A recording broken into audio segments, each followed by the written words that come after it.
ఇక తెలంగాణ తల్లి విగ్రహావిష్కరణకు రాండి, కేసీఆర్కు ఆహ్వాన పత్రిక అందజేసిన మంత్రి పొన్నం, ఎర్రవల్లి ఫామ్ హౌస్లో కలిసి అందజేత, మంత్రితో కలిసి లంచ్ చేసిన మాజీ సీఎం గవర్నర్ జిష్ణుదేవ్ వర్మ, కేంద్ర మంత్రి కిషన్ రెడ్డికి ప్రభుత్వ ఆహ్వానం అనేది ఒక వార్త కనబడతా ఉన్నది. సరే, నిన్న ఏదేమైనప్పటికీ కూడా ప్రభుత్వం ఒక మంచి సాంప్రదాయం అనుకోవచ్చు. ఒక ప్రతిపక్షంలో ఉన్నటువంటి పార్టీ నాయకుడు, ప్రధాన ప్రతిపక్షమైనటువంటి బీఆర్ఎస్ పార్టీ చీఫ్ అయినటువంటి కల్వకుంట్ల చంద్రశేఖరరావుకి ఒక మంత్రి, రవాణా శాఖ మంత్రి నేరుగా ఆయన దగ్గరికి వెళ్ళి రాండి, మీకు ఆహ్వానం పలుకుతా ఉన్నాం, మీరు రాండి అని చెప్పేసి నిన్న ఆయనకు ఒక ఆహ్వాన పత్రికను సైతం కూడా ఇవ్వడం జరిగింది కేసీఆర్కు మంత్రి పొన్నం ప్రభాకర్.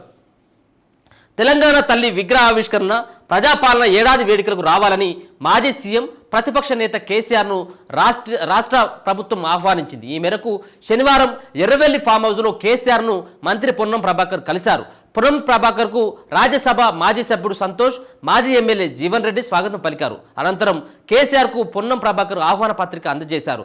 మంత్రితో పాటు ప్రభుత్వ ప్రోటోకాల్ ప్రజా సంబంధాల సలహాదారు హరహర వేణుగోపాల్, ప్రోటోకాల్ డైరెక్టర్ వెంకట్రావు ఉన్నారు. తనను ఆహ్వానించేందుకు వచ్చిన వారికి కేసీఆర్ లంచ్ ఏర్పాట్లు చేయగా కలిసి భోజనం చేశారు. గవర్నర్కు ప్రత్యేక ఆహ్వానం. రాజ్భవన్లో గవర్నర్ జిష్ణుదేవ్ వర్మను మంత్రి పొన్నం ప్రభాకర్ కలిసి ఉత్సవాలకు రావాలని ప్రత్యేకంగా ఆహ్వానించారు. మంత్రి వెంట ఎంపీ అనిల్ కుమార్ యాదవ్, జిల్లా కలెక్టర్ అనుదీప్, ఇతర అధికారులు కూడా ఉన్నారు.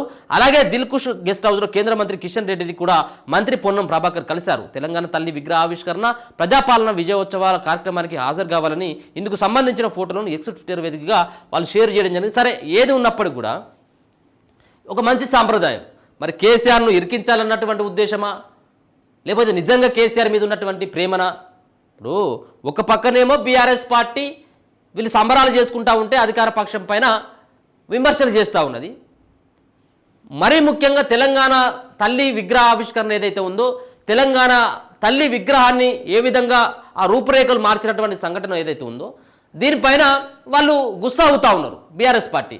ఇదే సంబంధించినటువంటి విగ్రహావిష్కరణ సంబంధించినటువంటి దాంట్లో కొత్త సెక్రటరియట్లో కొత్త విగ్రహావిష్కరణకి మాజీ ముఖ్యమంత్రి కల్వకుంట్ల చంద్రశేఖరరావు వస్తాడా?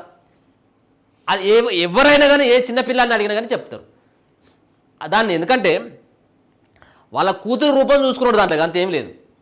కల్వకుంట్ల కవిత యొక్క రూపానికి దగ్గర గతంలో కేసీఆర్ అది అప్పుడున్నటువంటి విగ్రహాన్ని ఏర్పాటు చేయడం జరిగింది. ఇప్పుడు అది కాదని చెప్పేసి వేరే విగ్రహం ఏర్పాటు చేసిన తర్వాత కల్వకుంట్ల చంద్రశేఖరరావు కానీ బీఆర్ఎస్ పార్టీకి సంబంధించిన ఏ వ్యక్తి అయినా కానీ ఆడికి వచ్చేటువంటి పరిస్థితి ఉంటుందా? మీకు నిన్న స్వాగతం పలికినటువంటి పాండు ఎవరైతే ఉన్నాడో, పాండు తెలుసు కదా, మన పాండు, ఆర్మూరు జీవన్ రెడ్డి, ఆయన కూడా రాడు. ఉన్నాడు కదా నిన్న స్వాగతం పలికినటువంటి ఆర్మూరు జీవన్ రెడ్డి కూడా రాడు. కేసీఆర్ వస్తాడని చెప్పేసి ఎట్లా అనుకుంటా ఉన్నారు. కానీ ఒక ఇరుకున పెట్టేటువంటి ప్రయత్నం కాంగ్రెస్ పార్టీ చేస్తూ ఉంది. కాంగ్రెస్ పార్టీ వ్యక్తులు కానీ నేరుగా రాష్ట్ర ముఖ్యమంత్రి రేవంత్ రెడ్డి సైతం కూడా. ఎందుకు అంటే రమ్మని చెప్పేసి ఆహ్వానిస్తూ ఉన్నాడు అసెంబ్లీకి రమ్మని. ఈయనేమో సెక్రటరీ రమ్మని చెప్పేసి మంత్రి పొన్నం ప్రభాకర్ ఆయనను ఆహ్వానిస్తూ ఉన్నాడు. కానీ ఇది అయ్యేటువంటి పనిలాగా కనబడట్లేదు. ఆయన రాడు కూడా, 100% ఆయన రాడు. అసెంబ్లీకే రానోడు విగ్రహావిష్కరణకు వస్తాడు. అది కళ. ఏం లేదు, ఓడిపోగానే ఫామ్ హౌస్లో పడుకోవాలి అంతే. ఆయన తీరు అట్లా పోయి దండగా, డీజిల్ దండగా పొన్నం ప్రభాకర్. మంత్రి గారు మీకే చెప్తా ఉన్నాం, మీరు ఇంకోసారి కేసీఆర్ను వాళ్ళను అది పోయి, సరే ఓకే ప్రతిపక్ష హోదాలు ఉన్నాడు కాబట్టి సాంప్రదాయంగా పిలుస్తూ ఉన్నారు కాదనట్లేము, కానీ అది వచ్చేటువంటి పరిస్థితి కాదు కదా.